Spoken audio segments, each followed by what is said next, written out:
So Caleb's excuse that he sent at 8:58 a.m. This is the second time in a row that I get halfway to Aaron's and forget I have to go to Ryan's. So he's already late. So yeah, so he's already late when he sends it. He's only halfway to the destination that he thinks he's supposed to go to, and that's also the wrong destination. Megatron must be stopped, no matter the cost.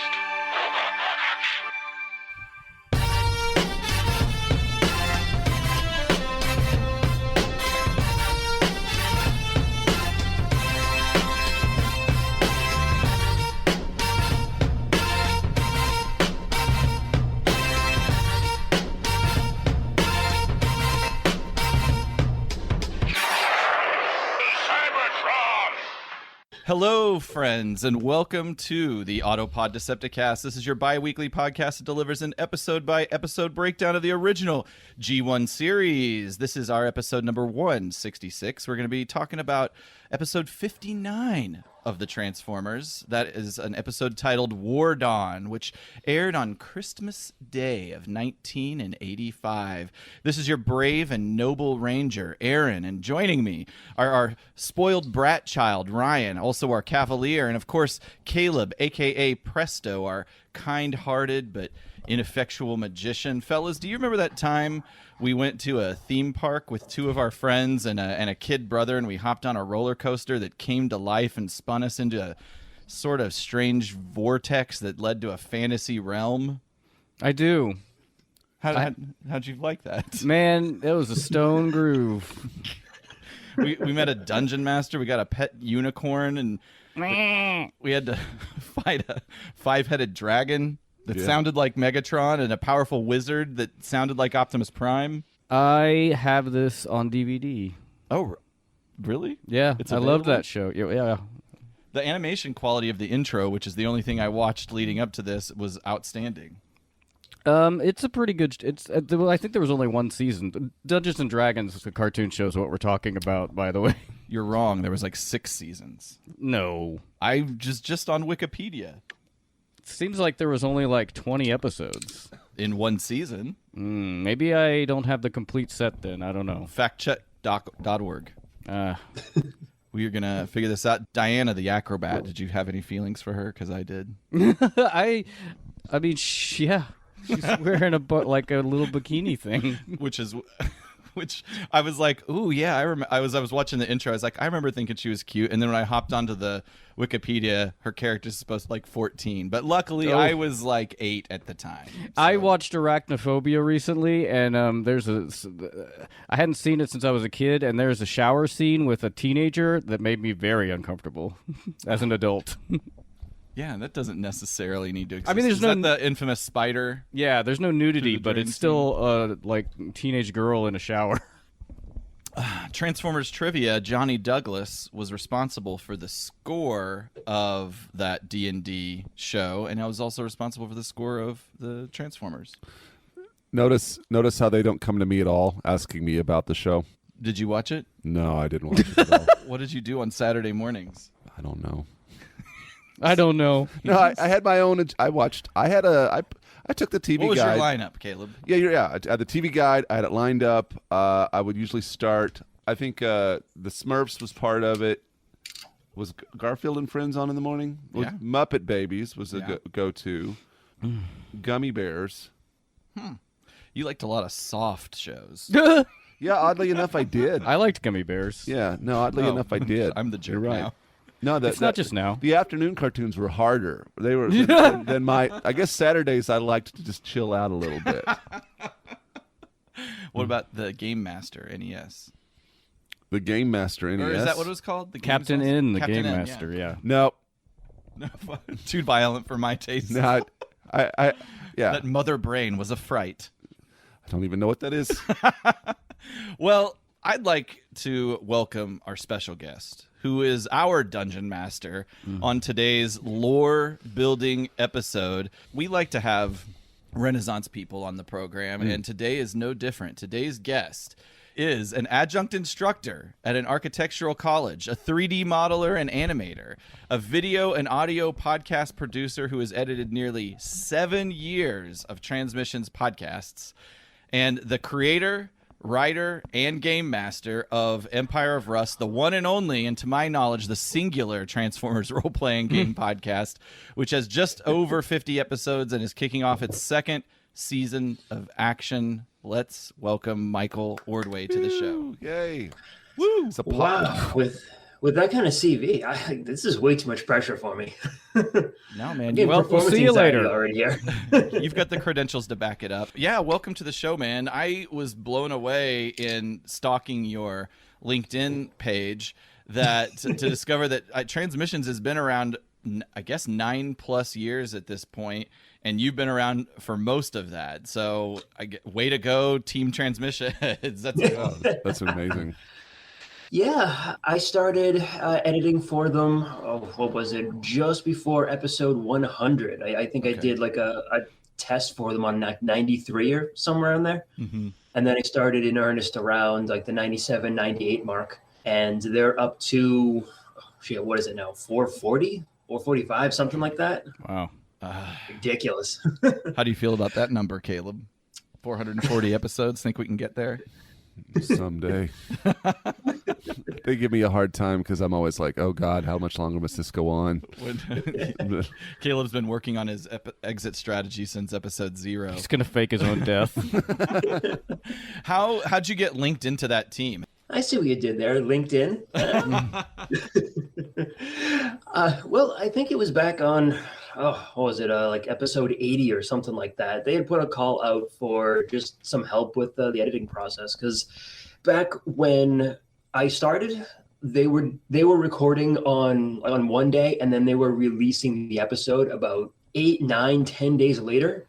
So if they recorded on a Monday, like it would end up getting released the following Wednesday. So quite a while, quite some time for releases. And the info might not feel as fresh because they deal in news and hot topics and all that. Right, exactly. They need some help editing. And, they put up the call and I said, hey, I got some experience editing, not a ton, grant you, but I had some experience, so, let me see if I can help you out with it. And we managed to get the release schedule, I think, down to like 2 days or something like that. So, yeah, we record on Sundays, and then the first episode comes out Wednesdays. It's pretty awesome. I don't know if it's still on their Patreon site, but it feels like that was a level. If they'd reached so many patrons, they would get an editor. Am I accurate? Is that accurate?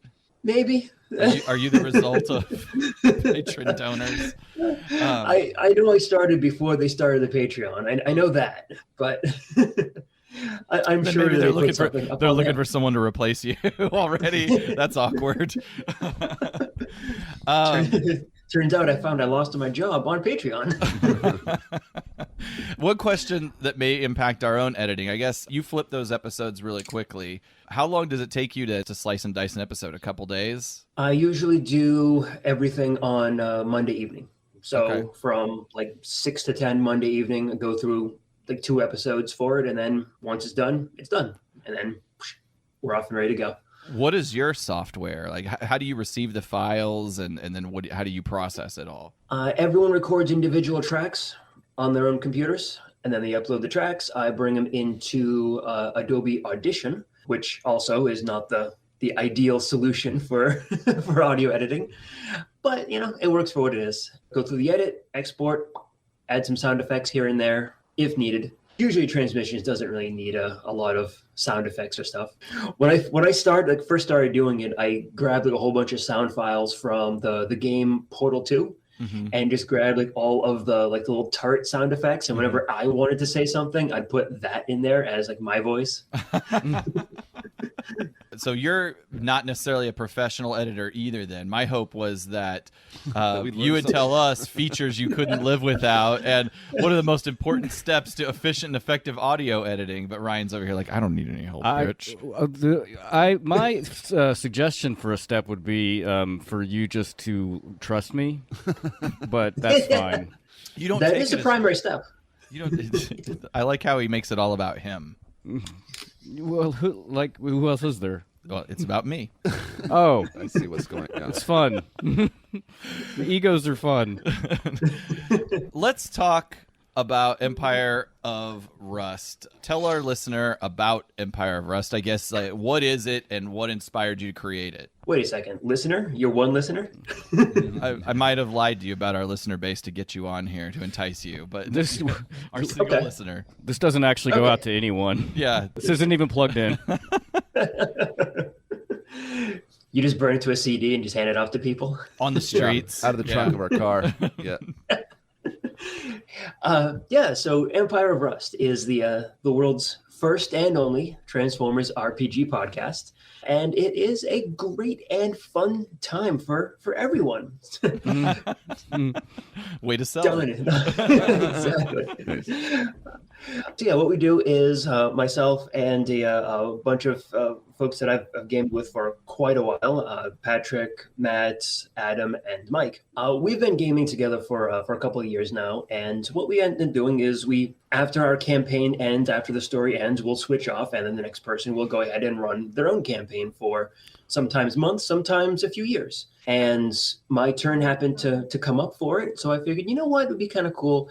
What if we set something in the Transformers universe, specifically in the IDW Transformers universe, because that one has the most lore and the most backstory you can really play off of. So I thought, all right, let's go ahead and do this. We'll put together, we'll modify some rules that we have currently, and we'll see what we can put together. And then during the whole planning process, we kind of just came up with the idea of hey, you know what?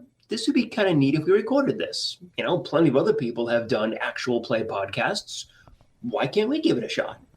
So we did. We recorded a test episode, which honestly was awful. But we learned, and we were able to at least figure out what to do, what not to do. Mm-hmm. So we put together a brand new rule set that's already gone through a couple of revisions. So because we use the Starfinder system, which is already set, ready to go, but it doesn't have transforming robots in it.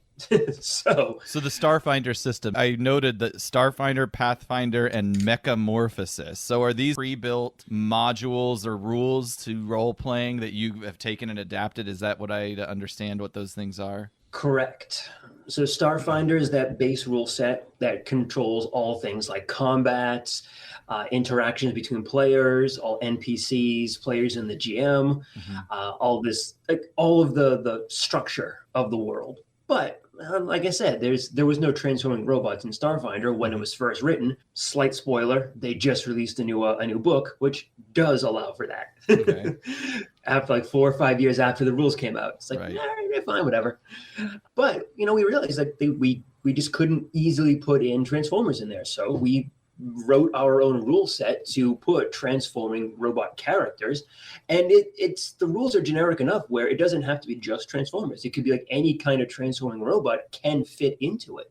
Okay. We just happened to do Transformers because that's what I like, and I was running the game. So we can take that and we can do the GoBot campaign I that saw we've you always going, been yeah, right. dreaming about. Okay, better that than What a treat. Robotech. Does Voltron count as a transfer? We'll do a Voltron campaign. I don't. I I mean, guess they you could apply. become a robot, but they don't themselves do anything except cat. They transform into a leg, It's a combiner. arm, torso. See, these are things we should Head. flesh out. I had one of those metal Voltron toys. I wish that Yeah, I you could had the hang good on to one. that. I had the plastic one that it was bigger, but yours was more articulated and I think shot its fists. Yeah, the fist shot. It was pretty cool. Nice. Jealous. Yeah, that's cool. I like how you guys. I mean, see that we're already discussing like potential aspects of a game, and Yeah, we're total laymen. I think we understand the idea of role-playing games. And I remember as a kid goofing around. I had a couple Dungeons and Dragons books, and I remember I think Ryan and I used to create characters, But we never played a but game. we never played a game. I had some books too, just because I liked the artwork. Yeah, the artwork It was sweet. really good. Don't get me wrong. Yeah. So you guys design the game, you kick it off. Does the test episode, was that published or scrapped? Did No. you just do a total mulligan on the campaign at that point? It was a test episode, one to see just how everything works on it, and to see how the recording was going to go, because that was the first time we actually recorded everything, and it sounded awful. I think it was just one microphone in the middle of the table, and we were all trying to just talk over each other. I feel We had that. no idea what we were doing. So you guys So, typically yeah. do record together then? I'm assuming that you continue to record virtually during the pandemic times. Yeah, when the pandemic started, we had to move everything to remote recordings, and like we've gotten our group back together in person for a lot of like other games, but we haven't really done that for Empire of Rust yet. And editing is so much easier because we record tracks individually, Mm-hmm. but it does lose a little bit of that kind of energy at the table, the Sure. kind of just like back and forth. There's pros and cons to everything, just like anything else you do. Plus, I think we're going to end up sticking with remote just in case we need to like add new people, if people need to shift off and other people need to come on kind of thing. It just make it a lot easier in that respect.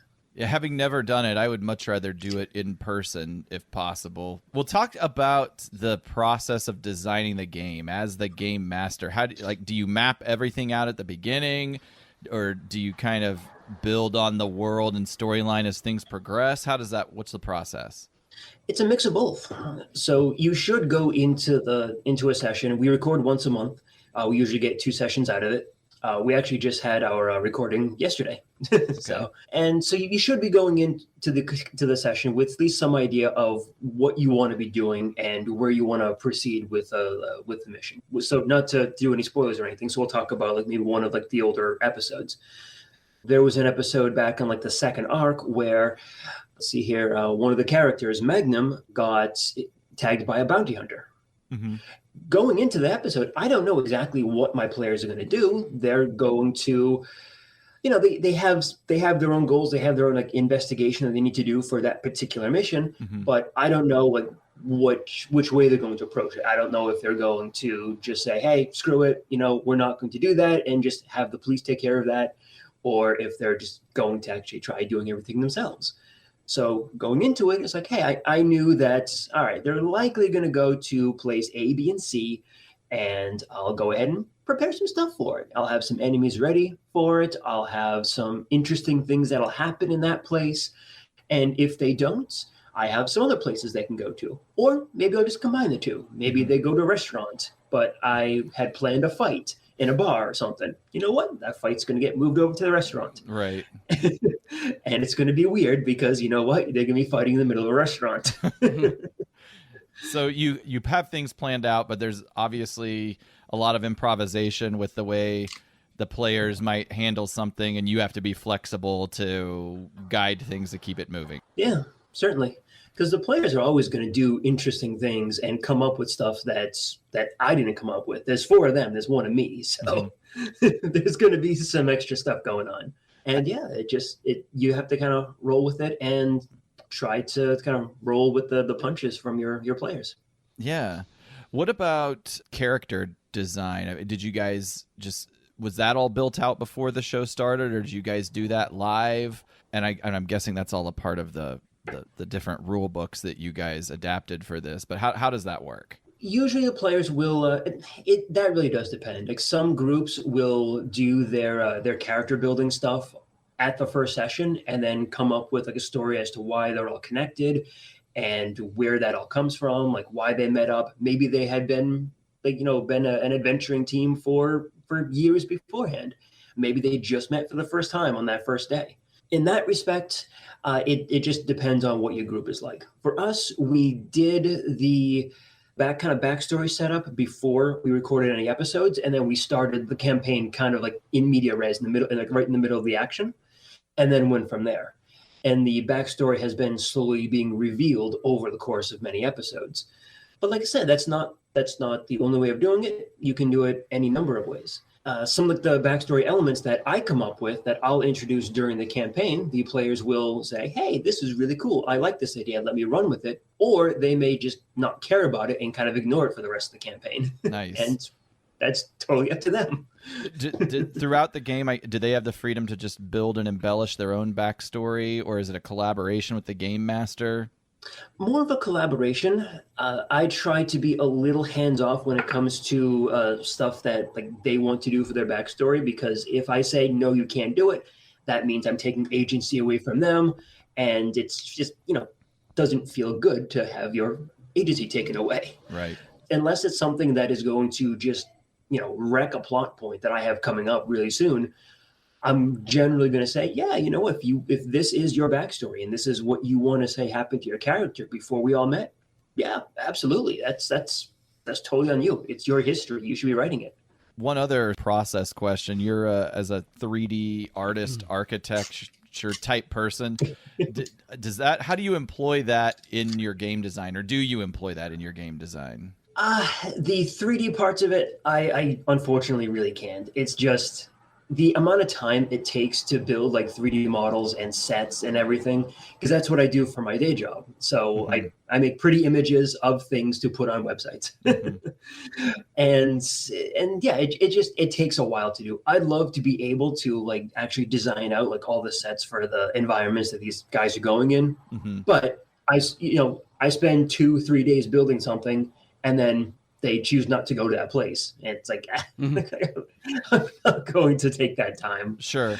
Well, and I guess I didn't mean necessarily a full execution, but I'm assuming you probably have a skill that a lot of people don't have, at least in being able to envision what a set piece looks like. And sure. So I think a better version of the question would be, do you have it detailed out in your head, and that gives you the ability as a game master to really fully describe the environment and all the different components that people can interact with or fight amongst? I think so. Honestly, you'd have to ask my players as if I do a good enough job with that. We'll do a survey. Probably not, but who knows? Sure. Yeah. I do. I definitely like having more visuals in my games than like other game masters might. Like I've played with game masters who just have that graph paper map, and then just they draw out very quickly what they want to show. I don't like doing that because it doesn't feel immersive enough for me. So whenever I have like maps and stuff, I need to have like full on maps that look really good. I like having like good art with that. I like having good character art and everything. Says the adjunct professor of architecture for sure. Yeah, that makes sense. It sounds like you've played a lot of role-playing games in your life, and you've got your crew. If you were to recommend role-playing games to somebody who's never played, where would you say they should start? Oh, that is a great question. Well, you can always go the D&D route. That is certainly the most accessible one. There's so many different things you can pick up for it, and it probably has the most people playing and running it, so you'll have a much easier time finding actual groups and actual games you can jump into. Plus, since it's just so accessible, there's a lot more people who are willing to teach than there are not. Right. So in that respect, D&D is always a good solid choice. If you are willing to put in a little bit extra work for like crunchier rules, you can go the Pathfinder and Starfinder route. Very similar story to D&D. There's a lot of it out there. There's a lot of people playing. You'll have a fairly easy time getting into the game, and yeah, these are very accessible, very well-known systems. One system that I played that I thought was really easy to get into, and it was very thematic, was a system called Mutants and Masterminds, which is a superhero themed system. And that's thematically very easy to get into because everyone knows and understands superheroes. Right. So you come up with your idea for what powers you want, and you might need a little bit of help building the character, but like I said, it's very thematic, and you understand what you need to do versus jumping into something like in a medieval setting or a sci-fi setting where you're not quite sure like where to start. I'm sitting here wondering, has anybody ever developed a game system and the game is just living your everyday life? Like I got up this morning, like the I poured myself some coffee. Was it too hot? I don't know. Roll the dice. Oh, 7. I burnt my lips.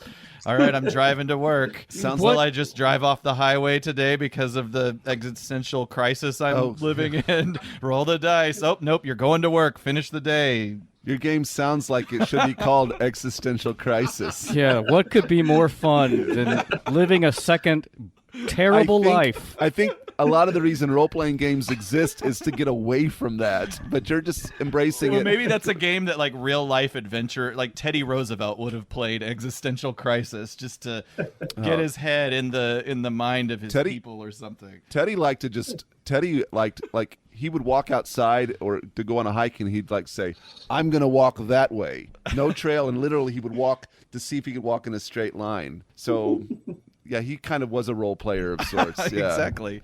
Rolled a 1 on your intelligence check there, and you forgot to put gas in your car. There you go. What are some things you have coming up that you'd like to plug? So yeah, I always want to plug Empire of Rust. We are going to be releasing episode, what is it, 62, I think, The Trial of the Century, and that comes out on the 8th, but tomorrow. Okay. Something like that. We always have plenty of episodes in the free feed, but we also just wrapped up. Actually, no, I'm sorry. We didn't wrap it up. We're still in the middle of it. We are releasing weekly episodes to the Patreons of Transmissions. We did a show with Charles, Yoshi, and Patrick and Matthew from the Empire of Rust cast. Just a special episode with all of them, and we're releasing it weekly to the Patreons there. We're right in the middle of that. I think we have another two episodes left to go on that one. And yeah, so we got a whole bunch of stuff coming up for it. I'll personally do your search. Yeah, I'll personally endorse. I've listened to some episodes and going in with zero expectations, really not sure like how do you do this? How do you make it interesting, compelling? And I thought it was a really fun listen. And the people that you campaign with I mean, it's clear you guys know each other pretty well. There's a nice, friendly vibe. I'm sitting here laughing as if I'm just watching you guys play as an outsider. And so I think if a person likes role-playing games and they like Transformers, it's an easy thing to listen to. It's a lot of fun. Did you say where in the World Wide Web everybody can find you? What are your platforms? Any place you find podcasts, do a search for Empire of Rust and you will find it. Or you can go directly to transmissionspodcast.com/rust and you can get all the episodes through there as well. We also are on, myself and all of the cast members are on the Transmissions Discord server. Okay. We have our own little separate channel on there. So if you want to join and talk with us, you can pop on there as well. You can also ask any questions about the rule set that we developed. So any of that. So if you want to run your own game, we've had plenty of people kind of find the podcast through different mediums and different platforms, and then kind of come back to the Discord server just to talk about how to run this game. Like how do you deal with it? So how many people do you think are out there playing Transformers based campaigns based on what you guys have set up here? Is that a thing that's happening? Yeah, certainly. One of the players, Adam, in our campaign is part of another Discord server called the DSCL. It started off as a Starship Combat League for Starfinder, but he promoted the podcast through there, promoted the rule set, and got a lot of interest for people running Starfinder games. So a couple of folks started off their own like one shots and campaigns there. It kind of came back and forth between our the Transmissions Discord server, and we've picked up random people from online who said, "Hey, this is really cool. I want to run this too." Even before, not even counting just ours, there's a ton of people out there who are very interested in a Transformers role-playing game, but just might not have the ability or the wherewithal to run it themselves. So it's helpful for them, and if you have no interest in running, then it's a good time to just hear some people playing it. Caleb has designed a little game to honor your first time on the show here. Well, I mean, it's a trivia. We do trivia segments. Don't underplay it. It's a trivia. I usually try to put the subject matter of the trivia to benefit the guest, and so I've put together a RPG trivia. I'm a history guy, so it's actually about the history of role-playing games in general. Okay. It's my format tends to be really heavy on the exposition. Like I might have a page worth of information before the question presents itself, so you'll have to pay attention. If we're jumping into Let's jump into it. Let me get on. There's 5 questions. I recommend you kind of keep track. I tally at the end. I titled it "The Dice is Right." So. Always. Yeah, it's great stuff. It's great stuff. I'll dig straight into it here. Okay, a role-playing game. By the way, a lot of this I know is stuff that obviously RPG players already know, but it is nice for for the people He's like the me. background. Yeah. A role-playing game, RPG, is a type of game in which the participants assume the roles of characters and collaboratively create stories. Participants determine the actions of their characters based on their characterization, and the actions succeed or fail according to a system of rules and guidelines. Within the rules, they may improvise freely. Their choices shape the direction and the outcome of the games. The history of role-playing games begins with an earlier tradition of role-playing, which combined with the rule sets of fantasy war games in the 1970s, gave rise to modern role-playing games. War games have origins in ancient strategy games, particularly chess. In Europe, from the late 18th century to the 19th century, chess variants evolved into war games with staff officers moving metal pieces around on a game table, using dice rolls to indicate random chance, and with the referee scoring the results. Wargaming moved from professional training to the hobby market with the publication of Little Wars, a children's toy soldier game by which author in 1913? Was it A, F. Scott Fitzgerald, B, H.G. Wells, or C, Theodore Roosevelt? I usually do a round robin of asking, and then I reveal. So, Aaron, what do you think? So the children's author. Yes, F. Scott Fitzgerald, H.G. Wells, or Theodore Roosevelt? This is interesting. I don't know of Theodore Roosevelt as an author, but maybe that's the twist. I'm going to say There are no H.G. prizes. Wells. H.G. Wells. So Moving Aaron's on. going with B. Good Ryan Lord. I'll say C, Roosevelt. and Michael. I think F. Scott Fitzgerald was earlier than that, so I'm going to have to go with H.G. Wells. The correct answer is B, H.G. Wells. The book, the book, which had a full title of Little Wars, a game for boys from 12 years of age to 150, and for that more intelligent sort of girl who likes boys' games and books. Oh, Provided excellent. that book provided simple rules for miniature wargaming. War games remain immensely popular today on board games such as Risk, Axis and Allies, and in video games such as the greatest video game ever made, Koei's original Romance of the Three Kingdoms Oh for my Nintendo. I love that game. All right, moving on. Question 2. But all my exposition up front. It appears it that is fun though. You have to parse where this could possibly be going and try to keep a bunch of information in your head until the question finally comes up. It's a good time. It appears that dice have been used to determine random chance or fate for thousands of years. The royal game of Ur, a.k.a. the game of 20 squares, is a board game that dates to the first dynasty of Ur in Mesopotamia around 2600 BC, and is quite possibly the oldest board game equipment ever found. It appears to be a race game of some sort, played with 2 sets, 7 markers, and 3 tetrahedral, or D4 dice. There are surviving examples of icosahedral D20 and dodecahedron D12 dice from Egypt during the Ptolemaic period, etched with Greek letters. Roman icosahedron dice and D7 and D8 dice used in medieval Spain for a chess variant called astronomical chess, played on a board featuring 7 concentric circles divided radially into 12 areas, with each division associated with a constellation of the zodiac. Oh, wow. Dice were patented in the U.S. in the early 20th century and common educational tools by the time that the RPG community picked them up in the early 1970s. In addition to D10s and D20s, D30s were introduced, as well as a mammoth D100 in 1985. But it didn't stop there. What is the highest faced dice currently produced? Is it an A, a D120, B, D150, or C, D250? Aaron?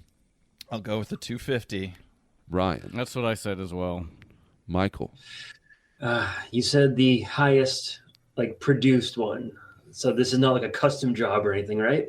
That is correct. What is the highest faced dice currently produced? And it was 120, 150, and 250? Correct. I'm going to go with 150. The correct answer is A120. Ooh. The D120 is manufactured by Dice Lab, a special variety called Deviations triacontahedron. The D120 is $12, 2 inches in diameter, and weighs 3 ounces. According to the manufacturer, the problem with the 120-sided die is not its size, weight, or price, but rather no one knows what to do with it. I could imagine you'd struggle figuring out which number is your actual number. Yep. Yeah, that's part of the less surface area you have, the harder it is to actually Like what's on top. It can just keep rolling. So they had to manufacture it so that it reasonably rolls and lands on a flat surface. Yeah. To quote Dice Lab, we were a little concerned to make this because it's expensive and there's no real use for it. Yeah, I guess that would be a concern. This technically shouldn't exist. Capitalism is supposed to root out those problems. They were up to the challenge, though. I rolled a 30-sided die, and it's just hard to see. Like it's hard to figure out what's rolling. That's just a 30-sider. Yeah, they had to factor in how the etching would affect rolls as well when they put the numbers on it. It's pretty wild. Okay. In the late 1960s, fantasy elements were increasingly used in war games. Wargamers Gary Gygax and Jeff Perrin developed a set of rules for a late medieval game called Chainmail. Although Chainmail was a historical game, later editions included an appendix for adding fantasy elements such as wizards and dragons. A player named Dave Arneson drew inspiration from Chainmail to develop a fantasy realm known as Blackmoor.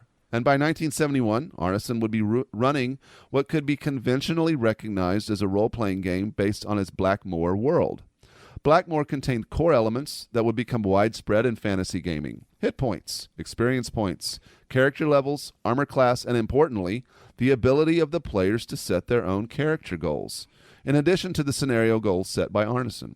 From this, Arneson and Gygax met and collaborated on what would become the first Dungeons & Dragons game. Gygax co-founded a company called Tactical Studies Rules, or TSR, and invested $1,000 to print 1,000 copies of the D&D box set. By the late 70s, Gary Gygax had developed a version of the game called Advanced Dungeons & Dragons and designed numerous manuals for the game system, as well as several prepackaged adventures or modules that gave a person running a D&D game, aka the Dungeon Master, a rough script and ideas on how to run a particular gaming scenario. In 1983, he worked to license the D&D product line into the successful D&D cartoon series. He went to Hollywood and collaborated with, Flint Dille on a number of projects, including co-authoring a script for a Dungeons & Dragons movie that in 1984, after months of negotiation, reached an agreement to star which actor? Oh, man. Was it A, Charles Bronson, B, Sylvester Stallone, or C, Orson Welles? All right. Aaron. Stallone. Ryan. That's what I said. Michael. I'm gonna go with Stallone too because I just like I like the imagining Stallone as a wizard. Sure. Surprisingly, the correct answer is C, Orson Welles. Oh my God. Really? Yeah. Weird. So I wonder if there's I couldn't find much more on it other than I wonder if there's a connection within him getting turned around and getting cast, a year later in the Transformers, the movie.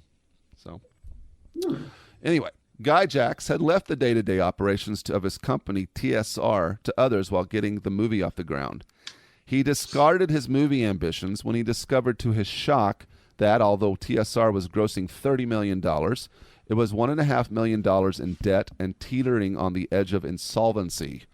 Gygax charged that the financial crisis was due to mismanagement by his colleagues, whose foibles included excess inventory, overstaffing, too many company cars, and some questionable and expensive projects, such as dredging up a 19th century shipwreck. Wow. I will I quickly. think he would have to sign off on that one. Well, apparently apparently he didn't because they were. Listen, they had a company credit card. Okay?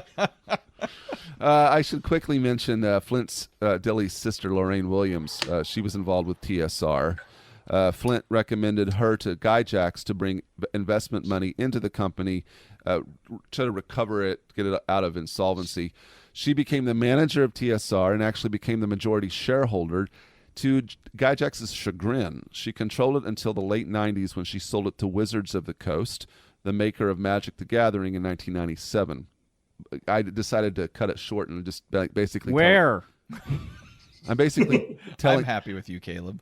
I'm telling people to wiki her. It's pretty interesting about her relationship to Dungeons and Dragons. There's a short bit about it in Flint's book, but he doesn't like to talk about it. Right. It also explains the Dilly's family involvement with the Buck Rogers character and ownership. Okay. On to 4. Gaining notoriety in the late 70s and through the 80s, D&D's popularity attracted criticism from concerned parents and religious conservatives in the belief that RPGs encouraged devil worship and suicide. One of the most widely referenced incidents relating to Dungeons & Dragons came in 1979 with the disappearance of 16-year-old James Dallas Egbert III. Egbert had attempted suicide in the utility tunnels beneath the campus of Michigan State University, and after his non-fatal attempt, hid at a friend's house for approximately a month. A well-publicized search for Egbert began, and a private investigator speculated in the press that Egbert had gotten lost in the steam tunnels during a live-action version of the game. The press largely reported the story as fact, which served as the kernel of a persistent urban legend, and Egbert's suicide attempts, including unfortunately his completed suicide the following year, had no connection to D&D, being brought on instead by his being a talented but highly depressed young man under incredible stress. Rona Jaffe put out a 1981 novel, Mazes and Monsters, and it was a thinly disguised fictionalization of the press exaggerations of the Egbert case mixed with elements from horror RPGs, quote-unquote. It was later adapted as an anti-RPG made-for-television movie in 1982 and starred which 26-year-old actor in their first leading film role? Was it A, Denzel Washington, B, Tom Hanks, or C, Leah Thompson? Aaron? I'm going to go with Leah Thompson. Ryan? Same. Michael? I'm going to try for Tom Hanks. The correct answer is B, Tom Hanks. Oh, wow. Tom Hanks. There we go. Tom Hanks' first movie was in an anti-RPG. I'm going for a perfect score of none of these that I've gotten right. 2 Google reviews of the movie that I selected that sum up the movie. Quote, "It's the reefer madness of Dungeons and Dragons. Enjoy," unquote. 4 stars. Why 4? Quote, the other review is, quote, "A pretty good beginning, but it got really weird at the end," unquote. No stars. All right, final question. The mid to late 90s saw a decline in the popularity of the D&D style RPGs. With advances in home computing, role-playing video games increased in popularity and used game mechanics that did not require a game master or require a player to remain in character. Although they helped to introduce new gamers to the hobby, the demands of time and money on players were split. And additionally, competitive card collecting games like Magic the Gathering, introduced in 93, gained sudden and enormous popularity. With gamers' time and money now split 3 ways, the role-playing game industry declined. In response, Wizards of the Coast, now the owner of D&D, introduced a policy whereby other companies could publish D&D compatible materials under the Open Gaming License. The Open Gaming movement and 3rd and 3.5 edition D&D in 2000 and 2003 respectively enjoyed a great deal of success, and although there was some criticism of the move, a great many D20 system games have been released since then. In Pokemon, Pikachu evolves into which character? A. Good Lord. Is it A, Haiku, B, Kaichu, C, Achu, D, Choo Choo Train, E, Raichu, F, Machu Picchu, or G, R2-D2? Good Lord. So pleased with himself. I don't know. Haichu, Kaichu, Achu, I'm gonna Choo go Choo, with Raichu, Machu Kaichu. Picchu. Kaichu. Kaichu. Aaron's going to select a B. Ryan, That's what I did too. Michael. I'm going to have to go with Machu Picchu. I appreciate that. The correct answer is E, Raichu.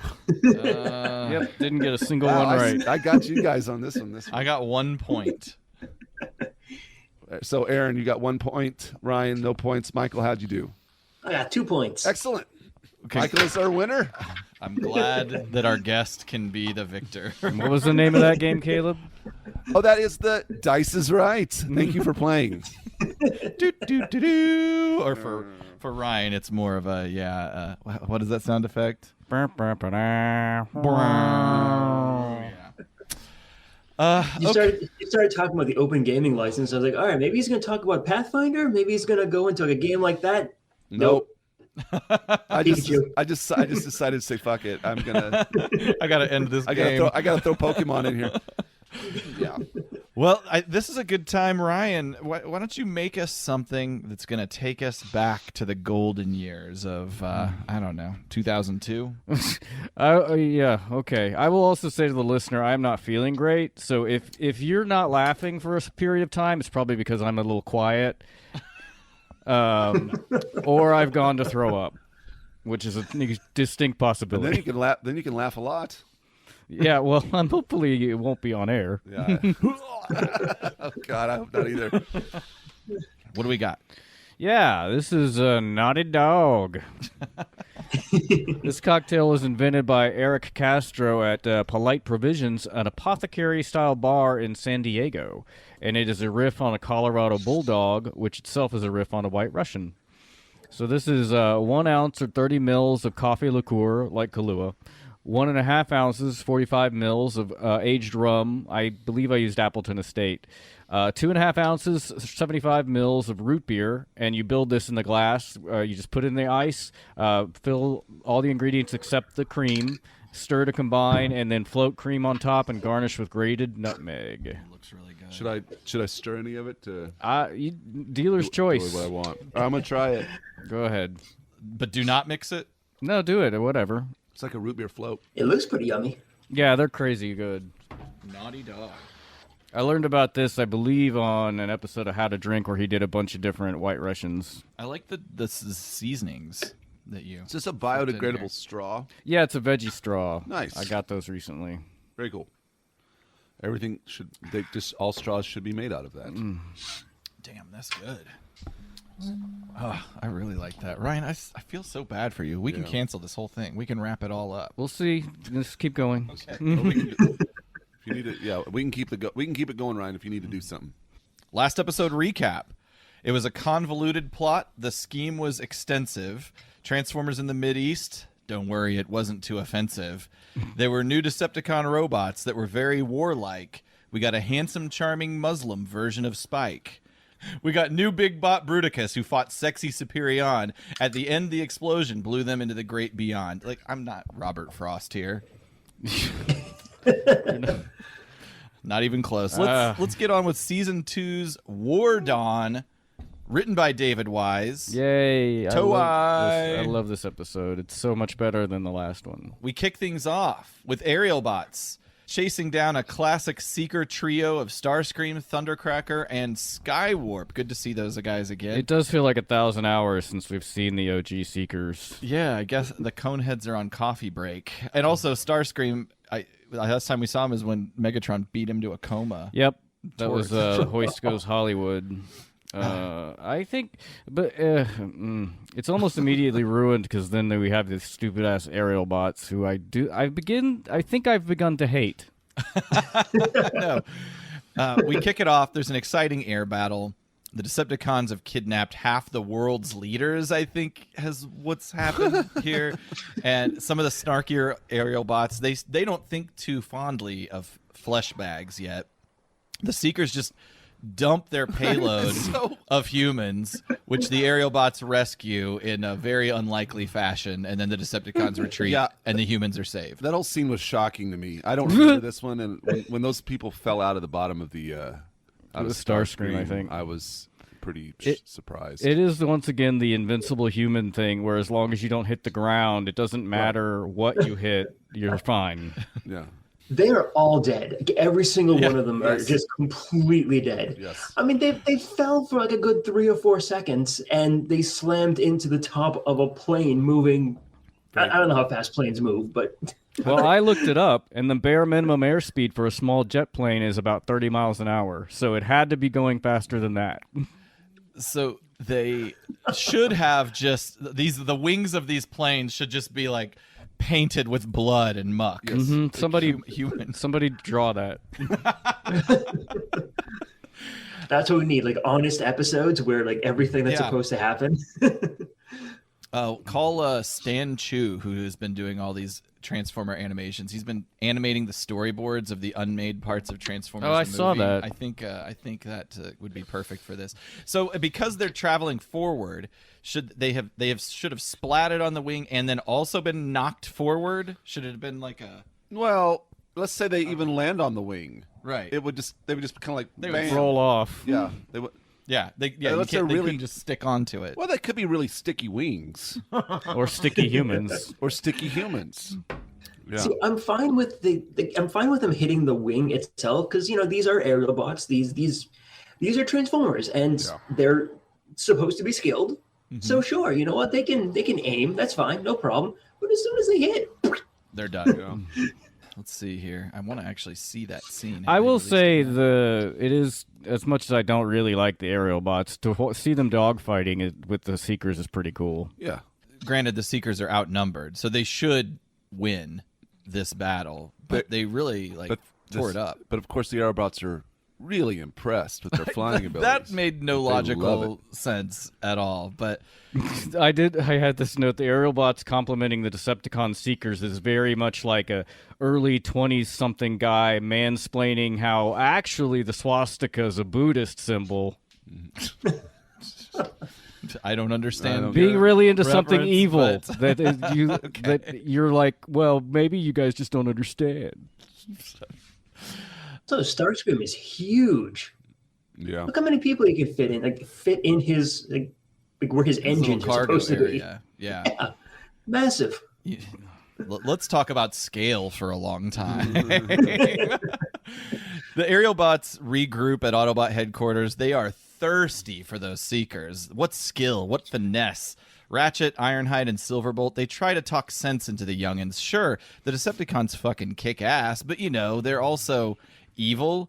All of a sudden, there's a Teletran 1 alert. There's concentrated energy coming from Cybertron. The nature of it is unknown. Probably the Decepticons, though. We better hook up with Omega Supreme and head right to Cybertron. This episode is, despite being Aerialbot-centric, is already so much better than Aerial Assault, because, things actually happen and have stakes, and it's probably just because it's David Wise. I feel like it's really well animated for the most part as well. And I just like that we get some old school guys, Ratchet, Ironhide, Wheeljack, Yeah, Yeah. that back was in the nice. action. They really did make Cybertron. Oh, I guess we're not there yet, but anyway, This is a quick scene. when we get there, the Cybertron looks like more of a shithole than ever. Just so the comparison when they go back in time would be more stark. Yeah, I like that though. Yeah, it looks like downtown Detroit. I love the on the actual Cybertron background art. Oh, I love the look of it. It's just so fun. beautiful. Yeah, it's really good. I always enjoyed I always enjoyed any kind of Cybertron episode where they visit Cybertron. That was really exciting to me. Yeah. You just learn more about Learn the more. backstory. Mm-hmm. So the quick sequence we have here, we've got Broccoli Cheddar Supreme transforms and takes the Aerialbots and the others to Cybertron. I can't don't believe know you why wrote they- that wow. and said it. Wait, did they just go right into the thruster? I don't think so. I don't. But Yeah, no, they you're did. right. They climbed into Everybody loads up Okay. into Omega Supreme's rocket engine. Good eye, Michael. I did not spot that, and that's really Right funny. up into his And then boom, flaming sphincter. Whoop, boom. I just So wanna they're all dead. Yeah, I just want to see them get blasted back out of the bottom of the rocket, and they're just burned on the tarmac. Where you Megatron is pissed off that his Air Force has performed poorly. As long as the Aerialbots live, his reign over the skies is over. All of a sudden, we have a sound wave alert. Autobots are headed to Cybertron. They detected Shockwave's work on the chronosphere. We don't learn what that is yet, but Megatron sees this as his chance to destroy the Aerialbots to the space bridge. Yeah, his original plan was to go back into Cybertron's past and steal energy from when the planet had a bunch of it, which I don't really even care about the whole idea of a grandpa paradox here, because that wouldn't I don't know who knows what ramifications that would have for the present. I was going to ask about how you would explain any of these paradoxes. If he stole all the energy from the past and became the leader. It's a weapon that he should be using for many of the things that he uses once and never uses again. I don't think he technically ever even uses it. What do you mean? It's used for on the Aerialbots. The Aerialbots get sent back in time. I'm not him per se, but Right. he uses it in a way where you're like, well, I would have done that a lot differently. But of course, that would then undermine the plot of the episode that we're. I would have liked to have watching. seen old Megatron meet up with young Megatron and see what kind of ruckus would have transpired. That would have been cool. Yeah, that would be cool. And That would have been a cool. What if you had to go back and be your own grandfather? You have to impregnate your grandma. It's like you didn't know her when she was young, so would it be that weird? I feel like that paradox isn't always about being your own grand. It's never about that. Fucking your grandma. It's never about that. Okay. That's my question. You just want to fuck your grandma. Okay, all right. Can I see a picture of her? Yeah, I've got a nude Polaroid in my room. Black and white. Yeah, it's kind of charming actually in that way. Oh God. So we've got Megatron and his signature Seekers. They're walking around the ruinous streets of Cybertron. It turns out that Megatron has commissioned a time machine to go back in time and steal Cybertron's energy from before the war. But now, this could be the perfect trap for the Aerialbots for some reason. I guess. Like As you do. the benefit of his original plot is so much higher than the benefit of just getting rid of the Aerialbots. Yeah. It's not the trade-offs. Theoretically, if you did the first, you wouldn't have to do the second. Right. Because the Aerialbots probably would never have been created. I assume he maybe thinks he can do both things. We'll get rid of the Aerialbots and then do the other thing. I don't know. Actually, I forgot. I didn't like this episode very much. Oh, I loved it. I like it a lot. Omega lands. We've got Prime, Ratchet, Wheeljack, Ironhide, and the Aerialbots. Omega's going to take a nap while the Autobots track down the energy readings. How does Omega Supreme transform back to his robot mode? Yeah, we can't. And this is like every single episode Omega Supreme is in. How does his shuttle go to Cybertron and then transform back into his robot? Yeah, it's just a cheat they have to do I because guess it'd be like how Optimus transforms and his trailer appears. You know. Yeah. it pulls it out of hammer space. What is that? What you, yeah. There was another term that you used, Ryan, about Bag of holding.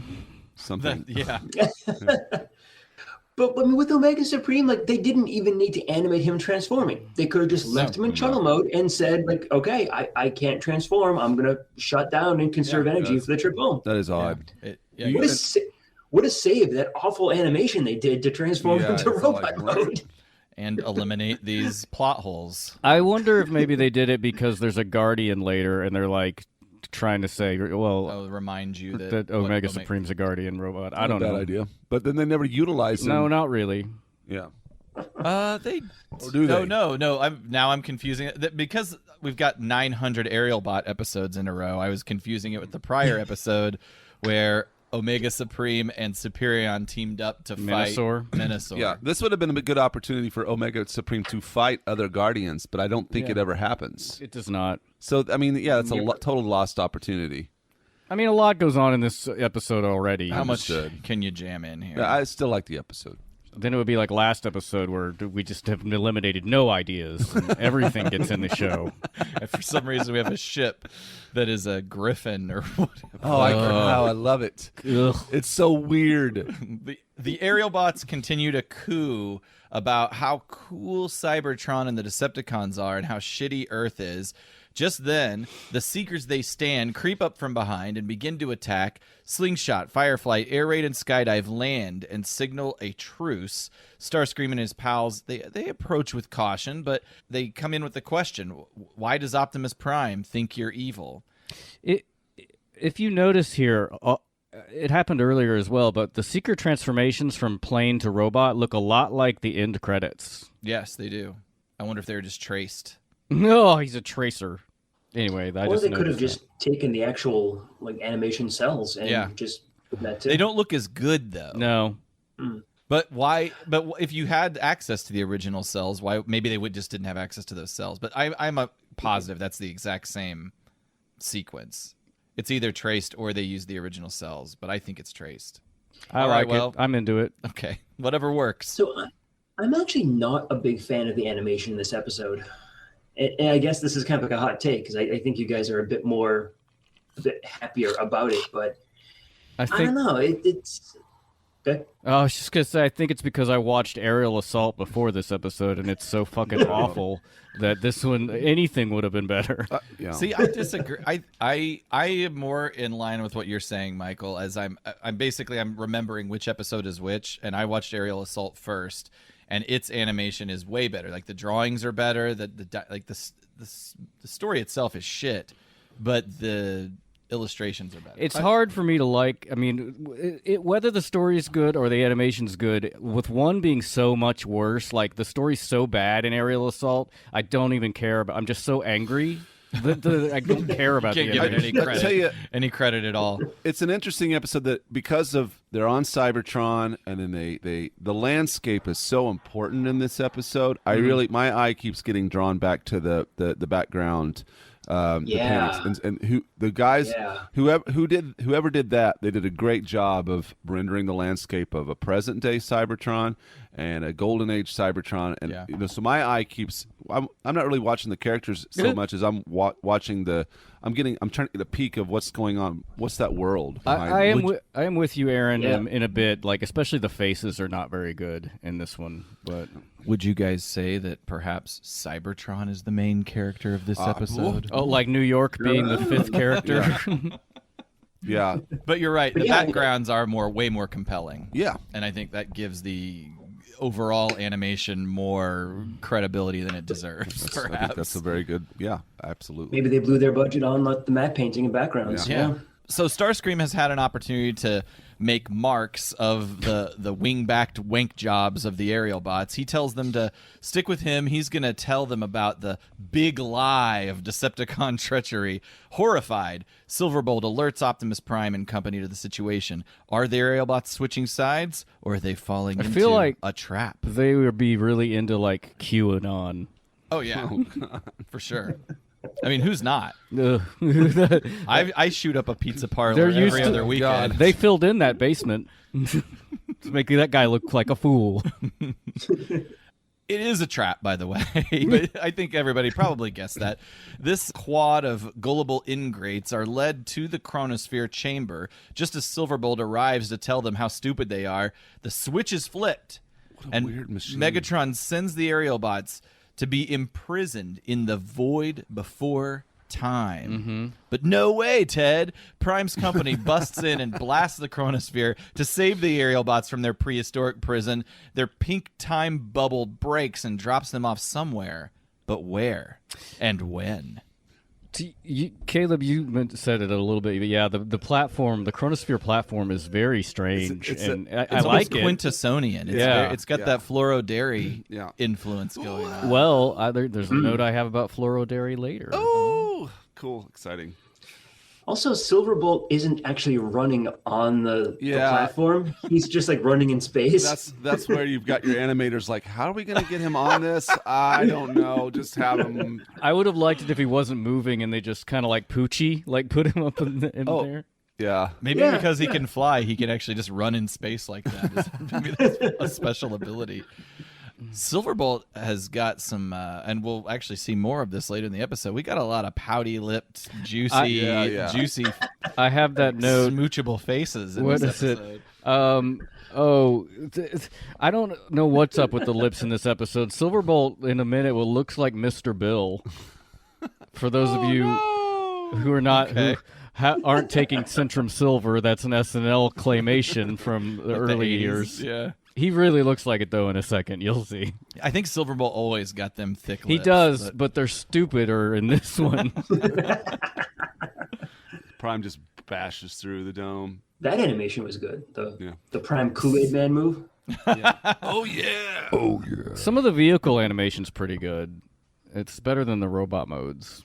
Yeah, the animation quality is borderline. It's- Kind of all over. Yeah, it is. Some of the design is really good, and then sometimes I'm just like, I don't know. I feel like this one was farmed out. Oh, yeah, some of it was. It almost looks like they were like practicing for something that could have been better. Like you can see, like it's a demo of sorts, but this is the beta version of the episode. Yeah, it had potential, and some of it really. It's a proof of concept. There you go. You know, The it's a maquette. The Decepticons retreat, but now the Autobots must save the Aerialbots, who, according to the coordinates they're able to drum up somehow, they are 9 million years in the past, and that's where we go. Yeah, to I think it commercial. says like 703 or something are the coordinates. Maybe yours doesn't. Oh, there we go. 708 is where they went. What does that even mean? It means to Oh, the 9 year million years ago. 708 of It's like Transformers time. It's like star dates in Star Trek. So does that mean this is the year 9,708,000? You don't know. I don't That's know. not how they work, dummy. Okay. It is weird. Read my fan They just fiction all about chose- dates in the Transformers universe. They just chose a random number on there. We come back from commercial. The only way to save these aerial asshats is to repair the chronosphere. Wheeljack is going to kick off that work as Ironhide ponders the Aerialbot experience that they know to be taking place during Cybertron's Golden Age. Golden Age. Golden Age. Oh my. Wonderful. It's glorious. Repair the chronosphere that Prime destroyed. It's glorious. Well, he had to stop him from going back to the beginning of time. It's glorious. The Aerialbots are wandering around the streets of the literal golden Cybertron. A golden age isn't just a metaphor in this world. Had an atmosphere and like some kind of liquid. in Maybe the when canals. the maybe there when you the, go. Maybe when the There's what I was sun. talking That about. is Mr. Bill. Oh no, Mister. Oh no. Maybe when the sun is out, actually, Cybertron does look gold, but at night it doesn't. I think Cybertron is not in a solar system. Yeah, where is? I think it's a rogue planet. I'm Oh. pretty sure. So maybe at this point it wasn't. Yeah, okay, I'll go with that. That was just a comment from me. As like I think it depends on what fiction you're reading. If it's a rogue planet, I mean, if it doesn't have the benefit of a sun to revolve around, what are the implications from a gravity standpoint? Are there any necessarily? No, I mean, because the planet still has gravity itself, but it just would be cold. But the day, night, There wouldn't be one. but it's clearly day here. And Yeah, it's night so most what- of the time when it's I see what you're saying. So now it might not be rogue. Yeah, I'm because we have a saying daytime. that's my personal little theory is that it's still in a solar system in this time. And also it's possible that because Cybertron is so small, which seems a lot smaller than Earth, the atmosphere just evaporated, sort of like Mars's did.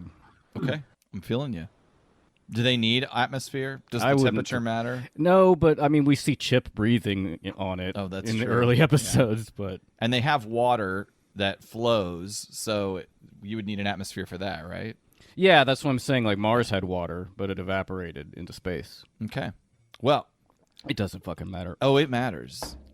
I want to make sure we've got this exactly I right. know. Let's nail this down for the next 15 minutes. Slingshot, the Aerialbots, they're all walking around together. Slingshot's throwing out all his alternative facts about how the war wasn't the Decepticons' fault, how the Civil War wasn't about slavery, it was about states' rights. Hitler had some good ideas, and Joe Biden rigged the election. See, this is- COVID-19 is caused by 5G. Antifa are the ones that stormed the Capitol. He's got all the hits, the greatest hits. Nobody died in 9/11. Steel Jet beams. fuel. It Jet was- fuel can't melt steel beams. It was controlled demolition is a phrase that's so great.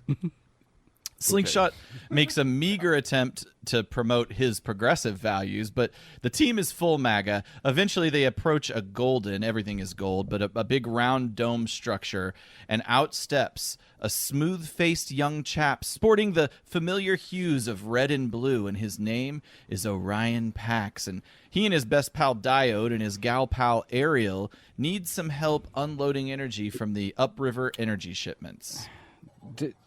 Again, I juicy can't. I can lips. never remember if it's Dion or Dion or how he's pronouncing it. But he comes in and it says, "Suckering more people into doing your work for you, Orion," which is just his dialogue and his cadence is very frat boy to me. And did I call him Diode? I must have. You did. Thanks for correcting me. I think it's pronounced Dion. I think he pronounces it Dion, but like maybe Dion. Maybe I've got it confused because of that Dave Chappelle sketch. he's not that important. No, in fact, nobody cares about him when he dies at all. A strange and awesome group of powerful new skyfaring We're not going to talk about robots. Ariel? I said she's here. Did you? Yeah. She's cute. You want to hear? Oh, come I mean, she's not my grandmother, but on. she's no Lucille Jett. I don't know where I am now. You threw me off. A strange and awesome group of powerful new skyfaring robots emerges from the horizon. Ayo, rock these Decepticons and got people talking. Yeah. She says, I heard their leader put together an army and attacked one of the other cities, and then Dion is like, you'll believe anything because you're a girl. Yeah. Some low-grade sexism in here, huh? Yeah, it's like that H.G. Wells novel. Yeah. Oh, yeah, for smart girls yeah. who like boy things. For boys and those smart girls. That's what we call a callback. Yeah, that's right. We have a brief scene here where we see some of the Aerialbots don't understand the basics of time travel. We're laughing at his lips. The frame you stopped on there. Yeah. You got a good one.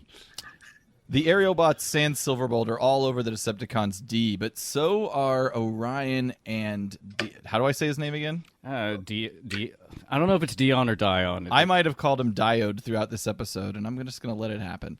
Ariel expresses skepticism, but as Ryan noted, she's a girl, so her opinion doesn't matter. And if there's a war, we got Guardian robots for that anyway, so let's unload this fuel already. And that is when Megatron makes his presence known. Hello there. Even if I hadn't known anything about this episode, him interacting with Orion Pax is very ominous feeling. Orion and Megatron, they fatefully meet. Megatron has a large shipment of wares and is wondering what they store at this hangar. Upon Orion's revelation that it's just sweet, valuable, unguarded energy, Megatron unleashes his attack. His cargo turns into infantry. The trucks carrying the cargo turn into bigger infantry. Hundreds of Decepticon troops surround the hangar. So there's a couple of points I had on this. Like, they keep animating Ariel with the Aerialbots, even though she's obviously in another location. Right. And I think it might be because the animators got confused with her name. That makes sense. I am just now, Aerialbots. Yeah. I wonder how that looks on paper in Korea. I don't know. I think I spelled it like Ariel, like Aerial, but I think it's spelled Ari. Not that way. My other question was, are there any toy versions of these generic Decepticons? Oh, God, I would buy all of them. I don't think they are, but as I was watching this, I wondered if it's possible those generic Decepticons are supposed to be reminiscent of the reflectors. Because the color's the same, there's a ton of them. Feels like it's sort of pre-camera mode reflectors. And just for the listeners, the generic bots that we're talking about, Megatron has like a bunch of cubes on like, flatbed trucks, and all of those cubes turn into robots, and then the trucks turn into robots. I was very surprised when that happened. I did not remember that they transformed into blocks. Yeah, which I feel that gives Lends more credence to my reflector theory. They turn into cubes that attach to each other. Goddamn, the way that Megatron casually executes Orion Pax, Dion, and Ariel is pretty brutal. Yeah, a fight breaks out. Megatron fusion blasts. First he nicks Orion Pax, then he just blasts Ariel, and it's pretty sad looking. She takes it in the chest, and then Orion does like this weird high jump charge reprisal thing, which leaves him completely vulnerable, and he gets a fusion blast right through the chest. He just works in a warehouse unloading power supplies. Fair enough. And then That's the troops actually something invade, that and I was thinking of too, because like in all the episodes so far, you know, it always just bases on the plot. So if Megatron needs to be able to damage an Autobot, his gun does that. If the plot doesn't need him to do that, then you know they get hit, they fall down, they get back up. But I mean, with the the kind of lore on this, I guess it does make sense that these aren't warriors that he's fighting. They're just effectively dog workers. Right. So one blast, boom, they're down. They're not getting back up again. Yeah. And that'll make even more sense later after the rebuild. I guess it's not. I guess it's not in this episode, and maybe it's from the books. I don't remember, but I remember specifically the reformatting that Alpha Trion does is meant to make them into battle forms. Mm-hmm. But I don't remember where that comes from. I think he says it in this episode. Couldn't remember him saying it when I watched it, but maybe. We see, again, Dion. Whatever. Sure. He's murdered, along with some. That's the last time we'll see him, so clones. it doesn't matter. Yeah. Other nameless Autobots are dead. The troops, the Decepticon troops, steal the fuel and leave. The Aerialbots catch up to the action. It's too late. Orion and Ariel, are they damaged beyond all repair? Orion, speak to me. This is a good episode. And we go to commercial.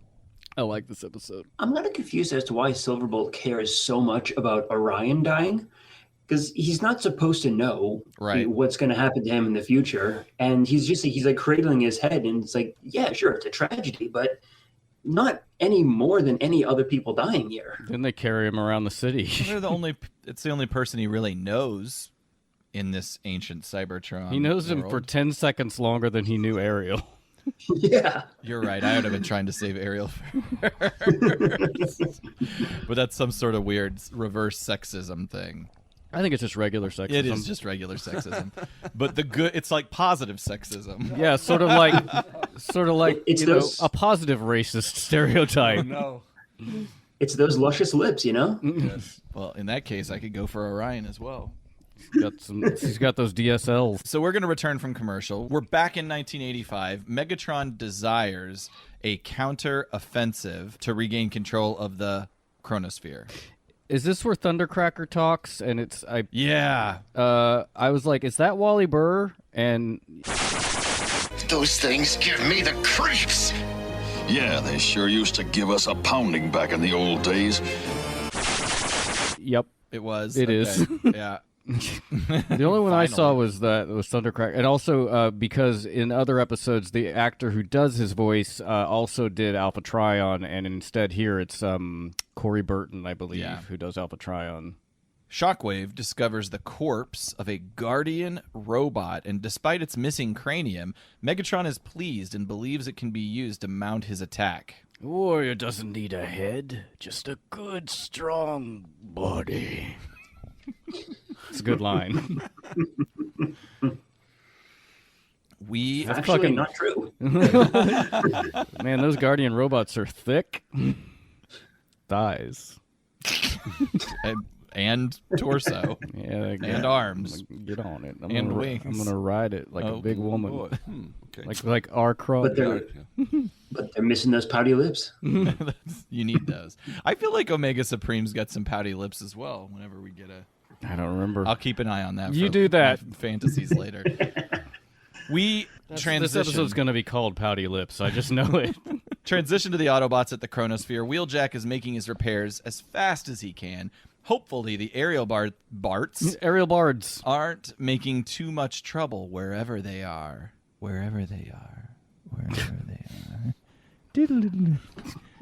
The Aerialbots are carrying the damaged Orion and seek to help. Very well are either. seeking help wherever it may be. Slingshot says, that Megatron, I'll pay him back if it's the last thing I do. Yeah. And Silverbolt says, yeah, and that's the guy you wanted to be friends with, which is true, but maybe not the time for an I told you so. I don't know. It's a pretty sick burn. Slingshot is finally acknowledging that the vaccines work and Megatron is not so bueno. They encounter a young... I don't like it when you make it real like that. It makes me feel bad in my body. They encounter a young mustachioed mensch who, I mean, let's just knock it off. It's Alpha Trion. Yeah. They go, hey, there are others back at the hangar. His girlfriend Ariel, because fuck Dion. I know. I mean, he was kind of a dick. It's true. Nobody cares. I mean, he has no family. He's like, hey, Orion, you want to do some keg stands? Speaking of, like, weird Lips, the noses in here are sometimes pretty strange as well. Like Silverbolt's we just saw a second ago. Just at the They're almost like human. And we've already written an essay on Alpha Trion's Gandalf-like nose. Oh yeah. I do like he has a mustache instead of a beard. Yeah. Like it's it so grows. weird. He's Like got a little grows. porno stash. Like it grows. Alpha Trion detects a strong spirit within Orion, and so young Alpha Trion has a plan to rebuild Orion entirely, and if he can pull this off, he may be able to help Ariel too, but yeah, fuck Dion. Yeah. That's another thing on like speculation online, like who Dion became. Like, there's some people think it's Ultra Magnus, some people think it's Ironhide. It's nobody, but Yeah, Hasbro like answered that in like a fan panel or something at one point, didn't they? Yeah. That's unfortunate. It's kind of like a lost opportunity. He could have been somebody. it could have been a contender. Look at that Guardian robot's legs. Does that Guardian robot have a television in his chest?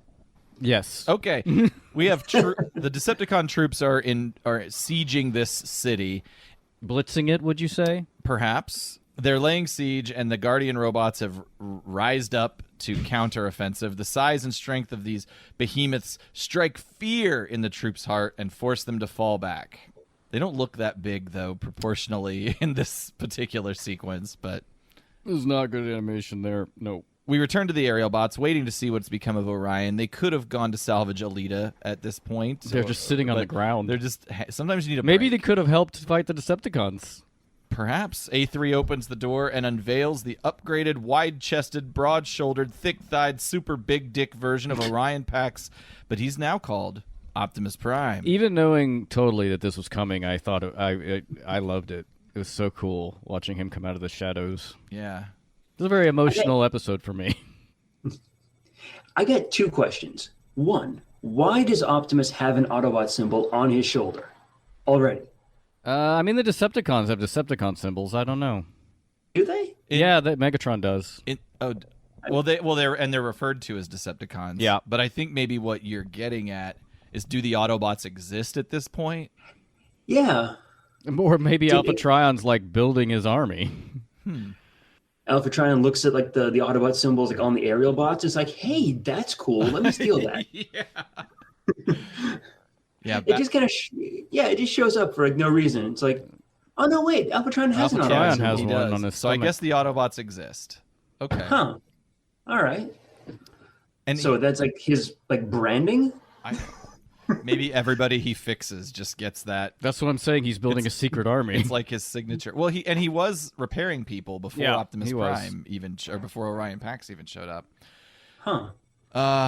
Well, The second thing is, Alpha Trion, why the hell are you renaming people? right. He has a name. Yeah. You can't just say, okay, now you're Optimus Prime. No, screw you. I have a name. From now That's like on, that's what we'll call you. Shit It's piece. like if I have to go in for surgery, the surgeon says, I'm gonna rename you. You're not my Now you're John Johnston Jr. Optimus Prime, through this experience, is miles wiser than he was before. He recognizes his mistake in idolizing Megatron, but it's okay, you big lug. It happens to us all. And then we get that thing where he's talking about helping Ariel. It's like, I'll call her Elita 1. Why? Why are you renaming her? She has a name. He's like this whole Aerialbots thing is confusing. Very From now on, she's Elita 1. I like naming things. I have an enormous ego. And the sad thing is, Optimus Prime, like this is like way, way in the future, but in like at the end of season 3, when Goldbug comes up, he renames Bumblebee to Goldbug. Yep. I don't know. Maybe culturally, the leaders can just call you whatever you want, and you have to take it. Well, they are in a totally different body. Yeah. For presumably. Oh, you think? Yeah. I think they're just they were downloaded into a new form, basically. Oh, I always thought they just took their old parts and helped. Like, Seems like it'd be easier to repair them than to completely replace everything. I understand, but Well, he had to reinforce it so he could take. But then you fusion also cannon have the shots. question: if you have an axe and the head flies off, and you replace the head, and then the handle breaks, and you replace the handle, do you still have the same axe? well, would you name it That's a different name. Axie.